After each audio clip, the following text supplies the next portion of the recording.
vous disais, nouvelle fusillade hier soir dans le quartier de Villejean. 2 hommes ont été blessés par balle près d'un point de deal. On va être dans quelques instants avec Charles Compagnon, donc élu d'opposition à la ville de Rennes, que je salue. On voit d'abord le rappel des faits avec Laura Lestrade et on interroge Charles Compagnon. C'est un nouveau règlement de compte sur fond de trafic de drogue. Il est aux alentours de 18h30 hier quand 3 individus ouvrent le feu sur la dalle Kennedy dans le quartier de Villejean à Rennes.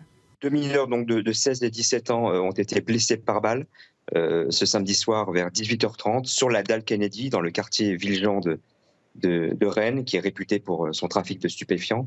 Il y a 3 suspects, donc 3 hommes sont arrivés sur la dalle et ont ouvert le feu. A priori, 14 balles ont été tirées. Il y a 2 victimes, donc la plus jeune, qui a 16 ans, a été légèrement blessée au genou. La plus âgée, qui a 17 ans, a été grièvement blessée, elle, à la cuisse. Un point de deal bien connu des services de police. Le 17 avril dernier, il avait déjà été le théâtre d'échanges de tirs entre bandes rivales. Les élus de l'opposition dénoncent une politique municipale trop laxiste. Ce qu'on peut dire sur ces règlements de compte, c'est qu'ils se sont intensifiés. C'est l'échec d'une politique sur des dizaines d'années de manque d'anticipation, de non-volonté politique, par choix idéologique et arbitrage. La majorité actuelle ne fait pas les choix qui permettraient d'améliorer la sécurité à Rennes. Ce sont des choix, des arbitrages, il faut que les gens comprennent, ce sont des arbitrages financiers. La ville de Rennes dispose de 120 policiers municipaux. L'opposition estime qu'il faudrait doubler les effectifs. Et on retrouve Charles Compagnon qu'on vient de voir dans le reportage, élu d'opposition à la ville de Rennes. Merci Charles Compagnon d'avoir accepté notre invitation. Je voulais absolument vous avoir parce que, je le disais, vous avez témoigné en avril dernier. Vous avez été victime vous-même dans un restaurant d'une fusillade et votre témoignage était fort parce que vous avez eu la peur de votre vie et le constat est là. Nous sommes au mois de mai et ça continue en fait. Et ça continue, merci de votre invitation, Thierry Caban. Effectivement, quand on m'a donné l'information très vite hier qu'il y avait une nouvelle fusillade à Villejean, une nouvelle fois des tirs, et puis vous l'avez dit tout de suite, des dizaines de tirs sur la dalle et juste à côté rue du Nivernais, forcément ça résonne différemment aujourd'hui. Et ça ne s'arrêtera pas. On a alerté dès 2021, je tiens vraiment à le signaler, plusieurs d'entre nous avons alerté en disant il y a une montée de la violence à Rennes, il y a des premiers règlements de compte, il y a une personne qui avait pris une balle dans la tête à Clenay, un autre QPV. On n'a pas été entendu, on a eu du saupoudrage, on a eu de la mesurette et aujourd'hui, le résultat est là. Alors, effectivement, il faut que l'État prenne sa part, mais la majorité, la municipalité a tout un arsenal, si je peux m'exprimer ainsi, d'outils qu'ils peuvent mettre à disposition pour sécuriser les QPV, recréer la police de proximité, combattre avec volonté farouche le narcotrafic à Rennes. Je suis malheureux, mais comme les habitants de Villejean auxquels je pense vraiment aujourd'hui, je vais vous faire ce témoignage. On m'a écrit le 16 avril, la veille de la fusillade du 17, une personne qui habite un immeuble qui est sur vos images m'a écrit en me disant « Il y a un nouveau point de deal rue du Nivernais, du côté de l'école primaire André Chédid. Ça a l'air très violent, il va se passer quelque chose. » Thierry Caban, le 16 avril, on m'écrit « Il va se passer quelque chose ». Et hier, 3 mai, on retire de nouveau exactement à l'endroit où l'habitant m'a dit que c'était extrêmement violent. Alors, comme d'habitude, Charles Compagnon, comme d'habitude, il y a une compagnie de CRS qui a été envoyée, la CRS 82, qui a été déjà mobilisée. Mais on le sait bien, c'est pas la solution. Et on se souvient, lorsqu'il y a eu cette fusillade, la maire de Rennes avait appelé à l'aide en demandant plus de moyens, plus de policiers, etc. Mais il y a peut-être également, en termes de, quand on est maire, également peut-être d'armer la police municipale. On sait que c'est un sujet tabou, mais c'est peut-être aussi le début d'une solution. Alors, merci Thierry Caban de me donner l'occasion de m'exprimer sur l'armement de la police municipale. Je l'appelle de mes voeux depuis 2020. Mais je veux aussi dire, parce que j'entends ça et là, Compagnon, il est sympa, mais face au narcotrafic, les policiers municipaux armés, ça ne servira à rien. Oui, dans le cas d'espèce où vous avez des personnes qui arrivent avec des kalachnikovs, des policiers municipaux armés de pistolets de poing ne seront pas une solution. Par contre, ils peuvent venir en appui avec la police nationale, ils peuvent venir en amont des fusillades, ils peuvent être présents dans les quartiers. Si les policiers municipaux n'ont pas les bons outils, ils ne peuvent pas venir dans le quartier. Pensez bien que nos policiers municipaux ne sont pas armés. Il n'y a pas de brigade de nuit à Rennes. C'est-à-dire que nos policiers municipaux travaillent jusqu'à 2 h du matin le week-end, mais le reste, ils ne sont pas dans les quartiers la nuit. Ils ne sont pas équipés. Les caméras de vidéosurveillance, je crois qu'on doit avoir un maximum de 120 caméras vidéo sur toute la ville, sur l'espace public. Je ne compte pas les caméras vidéo de transport, bien évidemment. Enfin voilà, c'est ça que je parle d'un national. Et j'ai envie de dire à la maire de Rennes, qui en appelle à chaque fois à l'État, à l'État, à l'État, il y a aussi cet adage qui dit « aide-toi et le ciel t'aidera ». C'est-à-dire, montrons déjà une révolution idéologique à Rennes, montrons que nous faisons tous les efforts à Rennes et réclamons effectivement à l'État de venir. Mais la CRS 8, vous avez complètement raison, ça va faire effet le temps où elle sera présente. Les habitants nous le disent, on le voit, et je suis dans les quartiers toutes les semaines, ils nous disent dès que la CRS s'en va, ils reviennent immédiatement et plus fort. Le scénario, on le connaît. Le scénario, on le connaît. Restez avec nous peut-être, Charles Compagnon, si vous avez encore la possibilité pour participer au débat, si vous le souhaitez. Réaction, m'a dit Saïdi. Mais les scènes se reproduisent, quoi. Oui, malheureusement, il ne passe pas une semaine sans qu'on ait ce genre de scènes. Et effectivement, il y a une responsabilité de l'État, on a un problème d'effectifs. Mais je crois que les maires aussi ont une vraie responsabilité dans la politique qu'ils mènent, dans les dispositifs de sécurité qu'ils mettent en place, que ce soit la vidéoprotection, que ce soit des policiers municipaux armés. Et ils ont aussi une responsabilité idéologique. Qu'est-ce qu'on vend aujourd'hui à ces concitoyens? Qu'est-ce qu'on leur dit? Comment on veut vivre demain? Et ça aussi, c'est hyper important. Et les maires ont une vraie responsabilité. Et vous avez vu dans certaines mairies, notamment à Bordeaux, il y a des changements d'approche, parce que les municipales sont pas loin. Donc, je ne sais pas ce que nous dira Charles Compagnon, si ça peut faire changer de position la maire de Rennes. Mais bon, voilà. Pascal Vito-Patelli. Oui, vous savez, Thierry, le narcotrafic, le narcobanditisme, c'est tellement un problème de fond qui est extrêmement puissant, qui est quasiment plus puissant que l'État, qu'on a l'impression d'avoir toujours un temps de retard et qu'il est très difficile de lutter contre. Bien sûr, les maires doivent utiliser tous les outils. Ce qui est remarquable est extrêmement dangereux, c'est cet ultra-rajeunissement des auteurs. On voit des jeunes maintenant qui ont 14 ans, qui n'ont aucune empathie, qui servent ou de 7,62, je rappelle, si c'est une Cala qui est utilisée, on est à 720 mètres secondes le projectile, vous imaginez pour les habitants, quand on tire comme ça. Des jeunes qui se disent, moi, aller en prison, c'est un risque du métier. Mais je prends le risque. Voilà. Donc, c'est très, très complexe, sans une grosse volonté, une énorme fermeté, à éradiquer ce phénomène.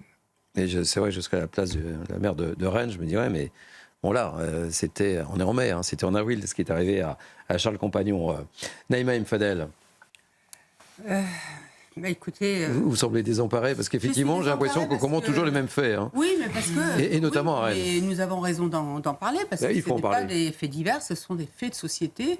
Aujourd'hui, notre pays gangréné par cette voyoucratie, par cette mafia qui a aujourd'hui comme terrain de jeu nos quartiers. Nous sommes en état de guerre. Vous avez vu, ils sont armés lourdement, ils ont déjà tué, parce qu'on sait, pour avoir justement parlé souvent sur vos plateaux, de toutes ces personnes qui ont été innocentes, qui ont été tuées suite à des règlements de compte, la petite Soukaina qui était tranquillement en train de faire ses leçons, le petit qui venait d'un restaurant avec son oncle, le monsieur qui dormait qui était dans son lit, qui s'est fait tuer. Aujourd'hui, les habitants nous le disent, il n'est pas possible pour nous de pouvoir sortir ou de laisser nos gamins jouer dans la rue, parce qu'on a peur que, malheureusement, ils se fassent tirer dessus. Parler de la police de proximité, ce monsieur, il nous a parlé de la police de proximité. Mais qu'est-ce que peut aujourd'hui la police de proximité, ou même une police municipale armée contre ces... Oui, mais non armée, non armée, il faut rien non plus. Pire, mais même armée, qu'est-ce qu'elle peut contre ces personnes qui sont armées avec des armements lourds. Donc c'est très difficile. Aujourd'hui, si on est en guerre, si on nous dit qu'on va mener une guerre à ces narcotrafiquants, je vous le dis vraiment, comme je le pense, il faut aujourd'hui s'interroger sur l'idée d'envoyer l'armée. Oui. Charles Compagnon, je vous ai vu hocher la tête. Vous voulez réagir, et Karima... Je veux bien réagir parce que... j'ai rencontré plusieurs maires qui ont pris des décisions et je voudrais répondre, je crois que c'est Naïma Nfadek qui vient de dire, que peut la police de proximité ? Elle peut à hauteur de ce qu'elle a comme moyen, c'est-à-dire qu'elle peut faire du harcèlement présentiel. Il faut savoir qu'au moment où ça tire à 18h30, il n'y a pas de policiers, il y a des clients, il y a des gens qui consomment de la drogue. Les maires que j'ai interrogés, les adjoints à la sécurité que j'ai interrogés, ont dit à notre niveau municipal, on fait du harcèlement présentiel. C'est-à-dire qu'avec les caméras, on voit les chauffeurs arriver, on voit les dealers arriver, on dépêche une police de proximité municipale armée, les consommateurs du coup ne viennent pas, et le deal ne se fait pas et les points de deal sont asséchés. Alors, c'est un outil, évidemment. Si en face, nous n'avons pas les réponses de l'État, la guerre au narcotrafic, l'union sacrée contre le narcotrafic, ce que je dis là ne fonctionnera pas. Mais il faut que la maire de Rennes, que la municipalité joue sa participation et mette une police dans les quartiers. Karima, Naïma, vous voulez répondre peut-être à... Je voudrais juste répondre à monsieur. Vous savez, j'ai vu dans les quartiers, effectivement, les commissariats annexes, la police de proximité. Eh bien, ça n'a pas marché. Les commissariats annexes ont été incendiés. Les policiers de proximité, malheureusement, avaient du mal aussi à circuler dans le quartier. Et je voulais vous dire même plus, c'est qu'aujourd'hui, même notre police nationale a des problèmes pour pénétrer les quartiers. C'est devenu, il faut le dire, à un moment, il faut le reconnaître, des zones de non-droit aujourd'hui où ces racailles tiennent les quartiers. Mais aussi, il faut s'interroger aussi sur les politiques du logement et peut-être aussi se dire, on doit être soucieux des habitants de ces quartiers, ceux qui veulent vivre tranquillement, et expulser les familles délinquantes, parce que dans ces quartiers-là, elles sont connues. Et c'est elles qui mettent en place une omerta. Mais vous savez, on parle de police de proximité, plus vous avez des personnes qui sont susceptibles de déranger effectivement ces dealers, ces trafiquants, etc., mieux c'est, parce que si on ne peut pas mettre l'armée, sincèrement, ça va être difficile. Mais ça va être compliqué. Il faut s'interroger. On peut s'interroger, mais ce n'est pas la même chose. Vous voyez ce que je veux dire ? On peut ramener la paix. Je sais pas Pascal, il en pense. Alors attendez, Karima s'est pas exprimée sur le sujet. Et Charles, si vous souhaitez réagir, vous réagissez évidemment. Karima. Non, mais c'est très sérieux. Puis oui, on commente à chaque semaine. Ben oui, on commente toujours la même chose. Mais tant mieux qu'on en parle encore. Bien sûr. Parce que le risque... C'est pas Charles Compagnon qui va nous dire le contraire. Voilà, et parce que le risque, c'est ça, c'est cette banalisation et finalement, on se réveille un jour et on se rend compte que c'est partout à un stade où on ne peut plus rien faire. Et c'est arrivé dans d'autres pays. Et c'est comme si on se dit, ah ben non, c'est impossible, c'est en France, un grand pays, une grande puissance. Non, attends, on voit, regardez ce qui s'est passé en l'espace de quoi, 20 ans. La situation, à quel point elle s'est dégradée. Si on reste dans le même paradigme, ça va être quoi dans 20 ans? On nous parle de guerre. Vous savez, il y a des guerres, des conflits internationaux. On a une guerre intérieure et c'est les narcotrafics. C'est sérieux. Il y a des victimes à chaque semaine, à tous les jours. Bien sûr. Il y a des victimes, que ce soit les habitants, mais il y a des gens qui paient de leur vie, des victimes collatérales. Alors oui, ça se passe sur différents paliers, police municipale, police nationale.